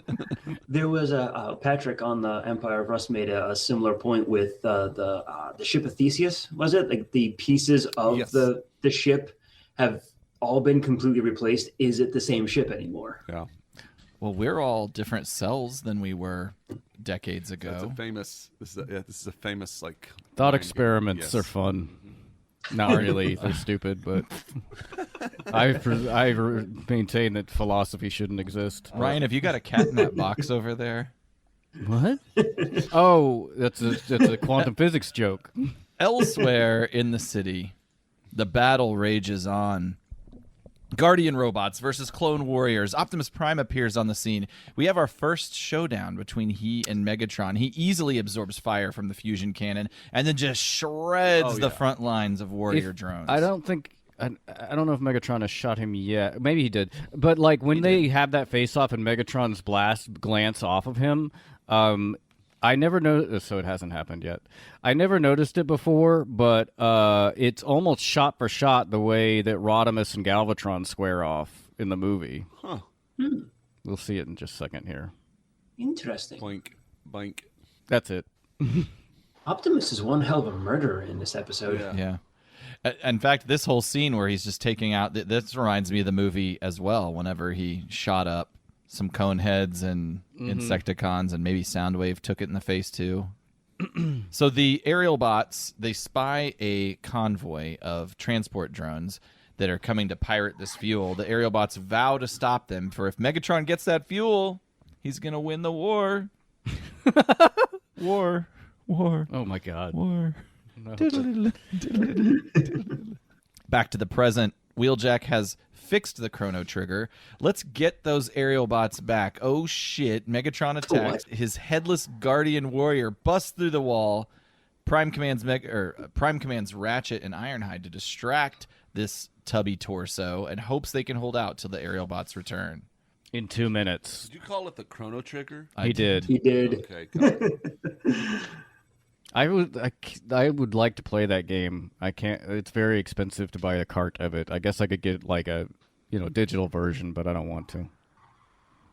I never played it as Was a it a kid. role-playing game or action or an action RPG? It's like Final Fantasy, kind of. Okay. It is my favorite RPG of the Super Nintendo era. People I love it. so much. Yeah, it's really good. You should check out Romance of the Three Kingdoms. Oh for my this- God! for If you want to Nintendo. take a nap for a year, play that game. I love it so much. It is actually on. I have a list of like old games I didn't play when I was a kid, and that is on the list. It's great. Yeah, just cross it off. How many songs are in it? Two There's or one? There's one song while you're just like in like point building mode, and then there's another song while you're battling. And by song, it's about a 10 to 15 second melody that's just looped continually over and over again. It's like an insanity test. This game. I don't know. I really loved it, and I beat it, and You know what I want in my video games? Math. oh yeah. So listen, no listen to a graphics. podcast when I do this. Okay, I think you should. no, that's fair. There are some games that have really great soundtracks, like Mega Man. Yeah, I have no problem like listening to that soundtrack. Kirby's Adventure? I don't know that one. No. We are in the past again. The Aerialbots have set bombs around this Energon stockpile. The plan is to wait until the drones get inside and then boom, but suddenly they're surrounded by some droid infantry. There's no way out. The Aerialbots make the heroic call. I think what they're doing is making a call to sacrifice themselves, blow the charges now to prevent Megatron from succeeding now and in the future.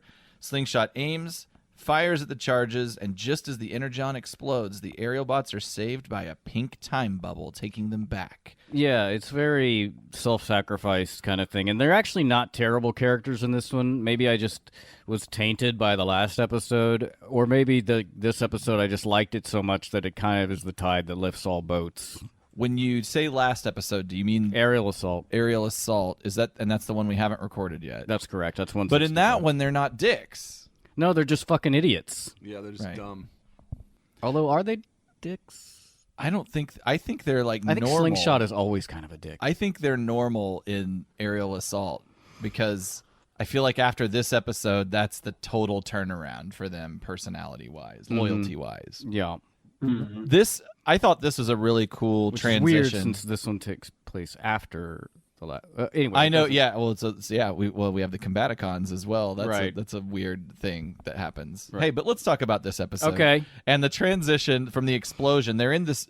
I don't think we realized it, or I don't know if we were meant to realize that Energon warehouse was the same building that the chronosphere is in. So the transition to the explosion, the time bubble saving them, and then we come back to the present day, and we see the juxtaposition between when it was nice and then it was exploding, and now we just see this torn up building. I thought that was a nice touch. Yeah, it's very cool. Yep, totally. The battle is raging on in the very building that we just were in as the Guardian Warrior rears back for a strike. Flash, bang, a bright magenta light, and the Aerialbots are back, and zip, zang, zang. Now we got Superion versus E Honda. A glorious uppercut knocks the Guardian Warrior way into the sky and back down to the ground, and it breaks into scattered parts. The Decepticons have lost, and they retreat. Yeah.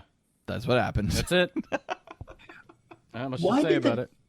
Why did the Guardian robot stop I think- when the Aerialbots reappeared if he doesn't have a head to see? Maybe he's just some kind of radar. I don't know. I forgot that there was actually a little bit of a wrestling match tussle? before the big bop here. And I like how that's all it takes. Okay, we're out of here. They are heavily outnumbered. We transition to the falling action. The energy packs are delivered to Omega Supreme so that the team can get back to Earth. But what did the Aerialbots see in their journey to the past? Silverbolt makes some cheeky, esoteric revelations about Prime's origin, and Ratchet goes mad with thirst for this knowledge at first, but then with dread when he comes to realize it's a long story. And the episode ends. It was about 9 million years ago. I feel like Ratchet would like a good long story. Do you? I feel like that's more of like a cliff jumper comment. I wish Huffer were here. That's a t-shirt. I keep forgetting that Ratchet it still has that kind of crotchety old man kind of vibe, even in G1. It's like I always whenever I think about his G1 characterization, I always think that he's just like, hey, this doctor, but I keep forgetting that he does have this kind of like, nah, leave me alone kind of. A couple of continuity notes from the Transformers wiki. Back in the search for Alpha Trion, Optimus Prime had no idea Alpha Trion was his creator, but it's clear from this that he should definitely know that Alpha Trion was his creator. Also, the Orion Pax design, I'm guessing, Kate or Ryan, this is where you were going with the Fluoro-Dairy thing. So maybe I could just go say ahead. that. Was just that there's really nice detailed Fluoro-Dairy artwork of what was the original Ultra Magnus design, but they just used it for Orion Pax. Yeah, it basically looks exactly like Orion Pax. Yeah. As far as toys go, connected to some of these characters, there's the 2005 E-Hobby Collector Edition Orion Pack. So this came out in 2005, but they basically took the G1 cup mold and repainted it. But it actually, except for the face, and even the face, I feel like it services it It's not pretty bad. well. It's not bad. There's also 2008 Collector's Edition E-Hobby Guardian Robot. So they took the Omega Supreme G1 mold and painted it blue. Apparently this is a very pricey figure to get your hands on. Full size like the other toy. Yeah, I mean it's Basically just a repaint. of it. repaint. That's pretty cool. Then you've got Timeline's Dion, which is a retool of Universe Hotshot. So they basically use the Dion colors and put it on. I'm trying to remember. Is Hotshot Car Robots or I don't know. Robot in Disguise? Well, Unimportant. Car Robots was the Japanese one, and RID was a US one. So yeah, Oh, okay. you're correct But on both. was it from that series then, or the one or the? No, Hotshot was Armada. Okay, there you go. I believe that's Michael Andrews, one of his favorite characters. He had me draw him one Oh, time. that's right. Yeah. And then finally, this is what I purchased this one. This is the Power of the Prime's Leader Class Evolution Optimus Prime. Bet you did, you robot cuck.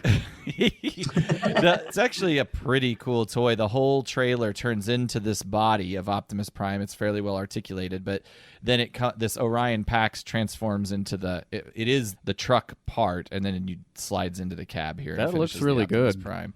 Yeah, I bought this strictly for the Orion Pax element, and that's what I have displayed. Everything else is boxed up and stored away. That's an expensive Orion Pax there. Yeah, no, it's like, I don't know, what, 50 or 60 bucks if I remember correctly. To my knowledge, though, there is no third-party or masterpiece version of Ariel, which is kind of a bummer. You'd think you did. It seems like every female character just gets a repaint of oh my god, RC? yes, Yeah. I want to say they did a figure, like they repainted something pink and called it Ariel. Okay. Was it do you remember the Thunderblast mold, the boat from Cybertron? I do not. But I think I don't know if they called it Ariel, but I know they did a pink version of her at one point. Maybe that's it. I'm on the TF Wiki. They've done a bunch of Alita ones, Yeah. and I may be thinking of that too. So None of the Alita ones are satisfactory to me either. Unfortunately, I would love a nice G1 inspired one. Power of the Prime's Alita one. Before that, there was an Alita one. I think that's the one you're thinking of that turned into a boat. It was a BotCon attendee figure, 2009, a redeco of Cybertron Deluxe Class Thunderblast. That's what you just said. So yeah, that's Alita 1. No, and then of course there's the modern one. No Aerials though. No ponytails. well, then you can just forget everything I said. Yeah, now it turns out you weren't an expert. Get off our show. There's nothing too new in the voice actor department. We had Lori Faso, a.k.a. Ninja Turtles Raphael, who voiced Orion Pax. You've got Dion was voiced by Corey Burton, Young Alpha Trion also Corey Burton, which leaves us with Ariel, who was voiced by Samantha Newark. In the Transformer world, she also voiced a couple of one-shot human characters that we'll see in Season 2, but we'll know her best for her role as Jerrica Jem Benton in 65 episodes of the series Jem. And she doesn't have an overwhelming number of actress credits. She was in a movie I'm guessing Ryan has seen from 1986 called Summer Camp Nightmare. Probably. It doesn't ring a bell offhand, but... She made a cameo in the 2015 live-action Jem and the Holograms movie. She was the voice of Peter Pan's mother in Steven Spielberg's Hook. She was in a McDonald's commercial in the late 80s celebrating the Big Mac's birthday for 99 cents. But she's a beef patty, special sauce, lettuce, pickles, cheese on a sesame seed bun. You got your way through that. I stumbled real bad. But you did it. You did it. Limped to the finish line on that one. She is also a real-life recording artist whose original music appears on video games and televisions. She appears on televisions. Including Laguna Beach, the real Orange County. She's been performing since she was a child. As a child, she opened up for Eddie Rabbit, Pat Boone, Debbie Boone, and Mac David. You know those people, Caleb? I know Pat Boone. They're... Personally? No, I just know he was notorious for ripping off other people's music. Oh, he's a real Robin Williams. She released solo albums in 2008 and 2011. So shout out to Samantha Newark, who is doing it all. So it's interesting that she was a child actor and didn't end up with a drug overdose. The Wikipedia page didn't go into that, so I mean, who really knows? Oh. All right. But the episode where Jem is snorting rails in backstage. Showtime synergy. It's like they do an episode based on the Bengals party tape. Oh, God. Oh, I was hoping to never think of that again. Okay. Well. You mean the Bengals party tape? Isn't that what I said? That's what he said. I didn't know there was a Bengals. Or was it the Go-Go's party Go-Go's. tape? Oh, Bengals, y'all are innocent queens. The Go-Go's know how to party. Anyway, Bengals just weren't dumb enough to make a tape of what they were doing. They've got the beat and the bumps, if you know what I'm saying. I know what you're saying. Okay, I'm talking about drugs. Yes. All right. In the real world. This aired Christmas, 1985. The American Top 40, looks like either I missed it or there wasn't an episode that came out the week of November 30th because we don't cover it in any of the other episodes. Making his third appearance on our American Top 40, it's Phil Collins with Separate Lives. You have no right to ask me how I feel. You have no right me so kind. I can't go on just holding on too tight. Now that we're living separate lives. Also, Marilyn Martin, whomever that is. She co-wrote it, I guess. This officially rounds out all of our number one hits from 1985, and this song was featured on the soundtrack of the movie White Nights with Mikhail Baryshnikov and Gregory Hines, and that's pretty much all there is to say about this song, so fuck it. Is it kind of just a mediocre Phil Collins song? I didn't bother listening to it. Number one at the box office, Demons is the movie I picked to highlight in this episode because we're still at Rocky IV time. It's an Italian horror film directed by Lamberto Bava and produced by Dario Argento. I love this movie so much. The plot centers on an isolated and recently renovated theater holding a free screening of a horror movie. The audience includes 2 college students, a blind man and his daughter, and a pimp with 2 of his sex workers. One of the sex workers gets scratched by a weird mask in the lobby and eventually turns into a possessed demon creature who attacks the others, which infects them. And then as the audience tries to escape, they find out all the exits have been sealed and bricked up. It's not terribly clear why, except that the people who own the theater are, like, evil. It's a really strange movie. Like many Italian horror films, it doesn't let things like a plot get in the way of the action. Yes.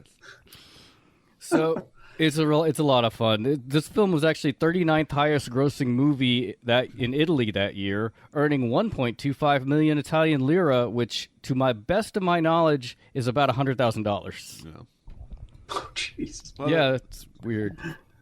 But I love Italian Did horror. you say what the budget was? It did. I could not find Okay. any information on that. Surely more than $100,000. Well, you'd be surprised. I don't know. Foreign Maybe not. markets, especially back then, can be pretty low. Like, that could be a successful movie for them. Italian All horror relative. is awesome because they're all in English. Because like all the movies are filmed, and whoever the actors all speak in their native tongues, and then everything is ADR'd.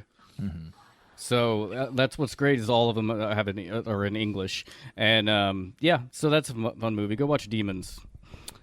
Fun facts from this week in history. I believe I used up all the facts from this week back in our Crimzeek episode, which aired 2 days later.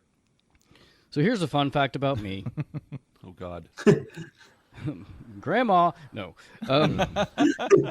When I was like 11 or 12, I went to a week of church camp with a friend of mine, at the time, Nathan Fields, in the summer. And we didn't really go to church that regularly, but I remember my parents did have to check the place out to make sure it wasn't like a weird cult or something. And I don't even know why I went, except that I wanted to go to a camp, and I've always been fascinated with summer camps, which is maybe why I like horror movies made out of them so much, and I've been wanting to go to like one of those adult summer camps Interesting. with the oral sex. That's, okay. Did you have fun at church camp? Yeah, I mean, except for the church stuff. Yeah. The pool was neat. There was a train car abandoned back in the woods that was pretty cool. I remember we went to a retirement home. And sang, or like. I don't even did remember. charity. Maybe it was an activity neither us nor the elderly seemed to enjoy. Yeah, we did that in junior high too. We would go and everyone was awkward. People think that old people just love to be around young people. I don't know. I was not happy about how many sports we played.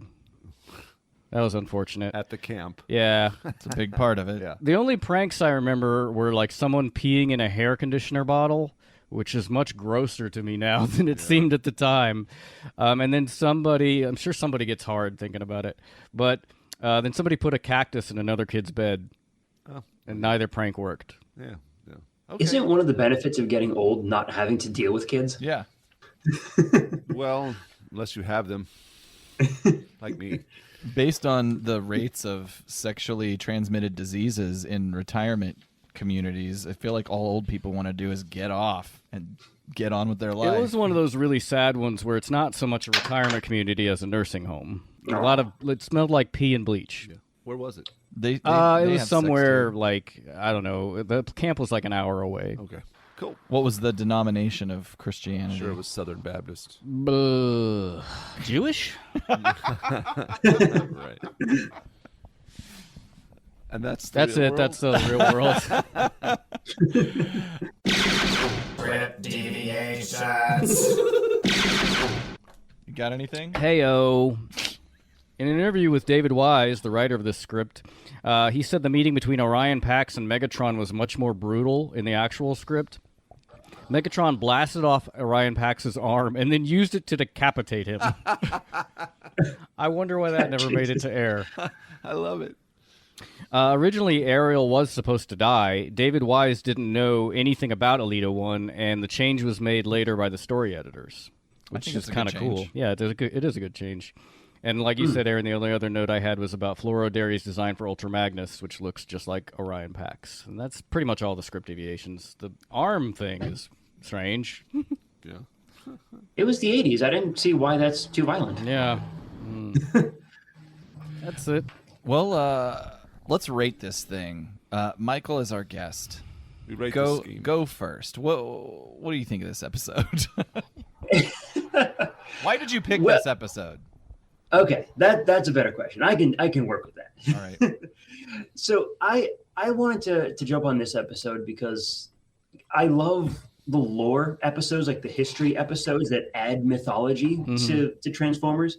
Because if you don't have those, it just becomes like an adventure of the week, a villain of the week kind of thing. And in the end, it becomes ultimately a forgettable series. Absolutely. But once you start adding in this kind of history to it and this larger world and larger mythology, it becomes something more. You can kind of get into it. And this history, like we haven't really talked about it much, but the fact that Orion Pax shows up has informed almost every Transformers continuity since then. Mm-hmm. Like every comic universe has had an Orion Pax in it. Mm-hmm. Transformers Prime, the series, has had an Orion Pax. Animated, I think, had an Orion Pax. I think he did. I don't remember. Yeah, I mean, I think even like the Bayverse, like the movies, I think was like maybe in the comics only, but I think he was called Orion Pax in there too. So Right.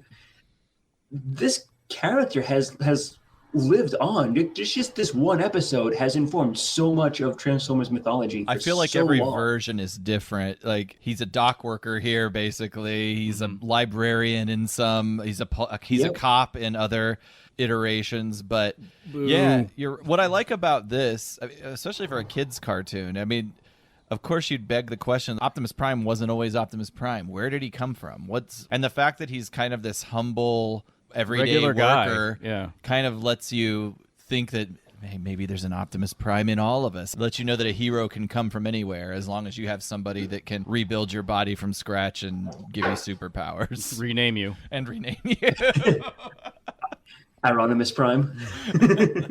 Yeah, no, I had that note too. I totally agree. I love how this expands like Prime's origin story. Basically starts Prime's origin story, and seeing like the Guardian robots was cool, and like the time travel to Cybertron's Golden Age. Like, yeah, everything about it from a like just world building standpoint is great. Mm-hmm. As far as the actual scheme that Megatron had, it's pretty weak. You got a time machine. There's a whole bunch of other stuff you can do with it. Yeah, it's like having a Ferrari to like drive to the mailbox. Yeah, I mean, we're obviously saying that there's no paradoxes here. We're suspension of disbelief, no paradoxes. Right. And I agree with also what you said, Michael, is that this kind of, I think it's another one of the reasons why Transformers has endured is that, especially in season 2, and this was a conscious effort on like Flint Dilley and a couple of the other runners of the show to not make it episode of the week, like Monster of the Week episodes, and like to make the story, better than it has a right to be. Exactly. Yeah. I mean, you might as well try and make it good. Yeah. I mean, a lot of You're here. A lot of other shows didn't try, but I like just all the past present connections, the chronosphere building. I didn't pick this up until looking on TF Wiki afterwards, but I guess we're supposed to believe that the headless Guardian is the Guardian that Megatron shot in the face in the past. oh yeah. That's neat. Yeah. So yeah, I thought those little details were pretty neat. I mean, I always love David Wise's scripts, so because they do have those notes where he does try to make it a little more interesting, and like his scripts is in Transformers specifically build on the scripts he's done before a lot of times. Oh, one other thing, and that callback at the end where Optimus Prime, he realizes it was the Aerialbots that saved him, and he was like, It was U5. U5. I don't know. It gave me good feels. Yeah. A nice buzz of goodness. So okay, we can. I'm the ghost of the iconic moment. You know, Michael, go first. What is It's the kinda- iconic moment? It's kind of hard. I mean, I think the only thing I can really say is the Prime being revealed. Yeah. I think was it you, Caleb, who said that like the kind of reveal like, from the shadow kind of thing? I'm Or was that sure it Ryan? was not Caleb. Wasn't me. Okay. We'll go with Ryan. Then Ryan, I think it was you. I know it wasn't Aaron. But yeah, so like that moment of kind of like the reveal of Optimus Prime, because like if you're watching this and you're a kid, you may not have made the connection. Hey, Orion Pax is going to be Optimus Prime. So to see that moment, that's like, oh man, there it is. Yeah. Yeah, this is one episode I remember. I don't remember all the episodes from being a kid, but this is one I remember very distinctly, and almost everything that happens in it I remember. Yeah. It's one of those episodes where the whole episode is iconic. Everybody knows it. Everybody gets it. It is so integral to the lore going forward. And I do think I don't know if it was intentional, because who knows with Ron Friedman, but the whole thing in the movie where Prime mows down a bunch of Decepticons and then faces Megatron, it felt very juxtaposed from this. Like, I mean, that movie was stepping being out of the produced shadows. probably at the same time as this episode. Yeah, because I think it was started in August. They started producing it of '85. That means that Toei was putting all their energy in the movie, so that's why this one didn't look so good. Right. Rock. It's looking so good. Caleb, anything else iconic? Nope. Nope. No, it's all. It's We'll leave it all- at that. It's what I would just be repeating what's already been said. It's good stuff. Ryan, will you next time us with your sick voice? I feel a lot better good. now that I've choked down this naughty dog. Maybe maybe I have a certain amount of physical addiction because I didn't drink very much yesterday, so maybe that's why so I'm sick. withdraw. Which is great. It's Yeah. great to know about yourself. Going through withdrawal. Is that? Do you also have a glass of gin over there? Yeah. He's doing it right. Next time on the Autopod Decepticast. Siri, call Kraftwerk. We take a break from the Aerialbots and get back to both the Stunties and the Middle East in a trans-Europe race for technology from outer space. Michael, one more time, why don't you plug yo shit? Tell us where we can find you on the information Autobahn. I can certainly do that. So the biggest thing is Empire of Rust. I write, run, and GM that show with Patrick, Matthew, Adam, and Mike. You can find that wherever you find podcasts, including where you find this podcast. But if you don't want to do that, you can go to transmissionspodcast.com/rust, and you can download and listen to any episode from there. Please, if you like it, go ahead and give us a rating wherever you want to give us ratings. I don't ask for them enough, and I should. 5 stars, helps. please.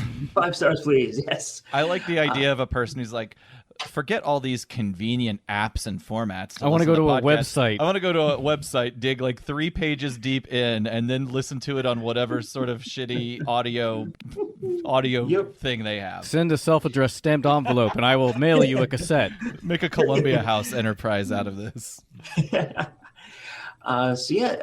Jump onto the Transmissions Discord server if you want to talk to us. We have our own separate channel for Empire of Rust on there. And if you like Transmissions, if you want to keep up to date on Transformers news and reviews, go to there. And the last thing I will plug is I do some toy photography on the side on occasion. So if you'd like to follow me on Instagram or Twitter, you can go to Minervion. That's Minervion on all of the social platforms of your choice. Cool. I'm searching you out right now. Minervian. You just got a new follow, go. buddy. Oh, shit. Sweet. It's happening. Better make with the... Oh, wow. These are really nice. You also take pictures of fine plates and bowls. Those are not pictures. Those are 3D renders. You also create... Fucking moron. That's like portfolio work for my day job. Everything you see on there is like 100% 3D. Got it. To the rest of the world, if you like what we do and want to give us money to prove it, I mean, we don't know unless we have money in the account. We don't know if you like us. And so if you want us to know that you like us, visit our Patreon at patreon.com/ApodDcast. You can also check out our Autopod Decepticast store at autopoddecepticast.com/store. Autopod Decepticast on iTunes, Apple Podcasts, Stitcher, Spotify, Google Play, TuneIn. Give us them 5 stars as well. Give us as many stars as you feel like we're entitled to. I don't give Let's a say shit. something. Give at us a this reason. point. We like the... If it's anything less than 3 stars, you owe us feedback. Yes. Or just don't do it. Just don't leave do any. Just don't even make it in a rating. Follow us on 1 our social star, media. show is good. Very confusing. The person just thinks 1 star is the best. Yeah. First place. Also, follow us on our social media, Twitter, Facebook, Instagram, at ApodDcast. That's it. What else you got? We got. Did you get a booty box yet? I don't know. We're sending them out soon. Sure we are. Before Christmas is the goal right now. Our visit to Baltimore was great. Wait, is this coming out after that? Yeah. Oh, yeah. so What Because was your- the next It episode was will so come much out. fun. Or the previous episode. The 165 comes out while we're in Baltimore. Whatever. Who gives a shit? This Chronological episode. Yeah, we need a chronosphere to work this out. Yeah. Michael, thanks for being on, man. Yeah, thanks a lot. We look forward to meeting you. Oh, thank you guys for having me. All right. I guess that's it. We're done. Bye, bye, bye. All right, the show proper The show's is officially over now. complete. Nice work.